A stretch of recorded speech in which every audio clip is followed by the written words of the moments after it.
per mi fer això constitueix una mica tot aquest dibuix de la protagonista. I les referències al món natural, la veritat és que hi són no perquè el llibre es digui així, com es diu, sobre les plantes, no té res a veure perquè el títol el vaig posar quan ja estava acabat,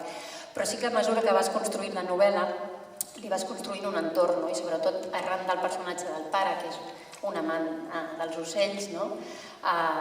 tot això jo sí que no hi ha hagut investigació, aquí ho he tret d'internet, és veritat que vaig consultar amb un senyor que conec, que és ornitòleg, que simplement em donés l'aprovació d'uns ocells que surten per allà, però per mi crec que l'entorn, sigui natural o sigui l'urbà on es mou la majoria de la novel·la, acaba definint molt la relació que ella té amb tot el seu entorn i com es comporta. I és d'una manera més de trets o gairebé que tingui un propi significat. No ho sé, jo a vegades quan escrius no saps ben bé per què escrius les coses, és que és ben bé així, perquè aquesta observació que em fas tu, per exemple, que hi ha referències científiques sí que la tinc molt present, perquè jo n'era conscient mentre feia la Paula que ella parlava d'una determinada manera i pensava d'una determinada manera, però les referències al món natural, a mesura que creixia la novel·la i la feia anar a passar un cap de setmana fora, doncs també per distanciar i per diferenciar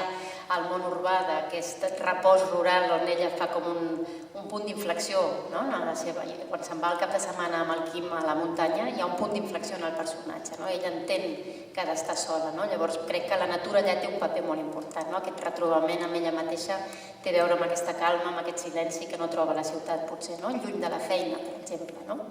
i és posat d'una manera no expressament, però jo crec que quan escrius tampoc te n'adones, és mentre vas construint que ho vas fent. Hi ha un món, una nova realitat, i em va recordar molt la manera que tinc jo d'escriure, perquè començo d'una manera totalment desordenada, només amb un tipus de personatge al cap, i en aquell moment que vaig començar a escriure la novel·la començava amb un sentiment molt fort, que és el que us deia al principi, amb una necessitat meva d'ordenar el tema de la pèrdua, però no sabia res més. I llavors, com que estava narrada en primera persona, necessitava rodejar la Paula d'una sèrie de personatges i el pare és un d'ells, i el pare fa ressorgir certes coses de la Paula. I els ocells van aparèixer allà i el pare va ser ornitòleg, però sense cap mena d'intenció del món natural i va sorgir així.